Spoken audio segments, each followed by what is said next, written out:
చనిపోయిన వారి వస్తువులు, బట్టలు, బంగారం వాడుకోవచ్చా? ఇప్పుడు ఇందాక చెప్పినట్లే మనం బ్యాక్టీరియా అనేటటువంటిది ఒక వాయువులు, విషవాయువులు కావచ్చు, అలాగే ఆ యొక్క చనిపోయిన వ్యక్తి యొక్క దేహంలో ఉండేటటువంటి అనారోగ్య పరిస్థితుల వల్ల వచ్చేటటువంటి ఇబ్బందులు కావచ్చు. వీటి వల్ల వారి యొక్క వస్తువులు, వారి యొక్క బట్టలు కావచ్చు, ఏవైనా వారు పడుకున్నటువంటి మంచాలు కావచ్చు, ఇటువంటివి ఏవైనా సరే అవి కూడా ఎంతో కొంత బ్యాక్టీరియాని పొంది ఉంటాయి.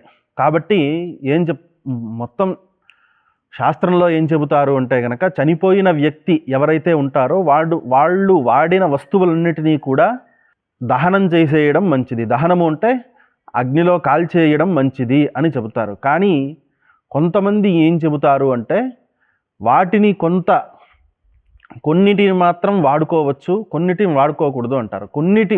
కొన్ని ఏవి అంటే, వాళ్ళు ధరించిన ఆభరణాలు ఏ విధంగా వాడుకోవాలి అంటే, వాటిని అలాగే మనం తీసుకుని వాడుకోవడానికి ఉండదు.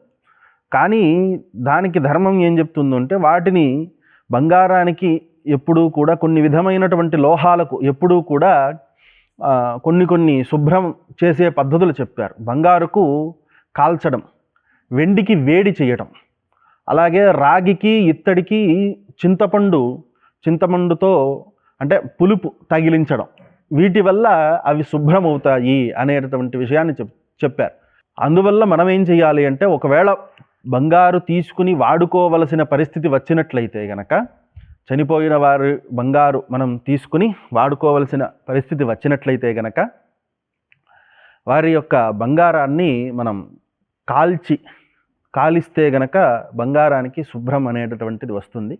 కాబట్టి అది కూడా మనం దశదిన ఆశోచం తర్వాతే, అంటే మైలు తర్వాతే ఆ విషయాన్ని చేయవలసి ఉంటుంది. తీసుకుని అలా వాడుకోవచ్చు.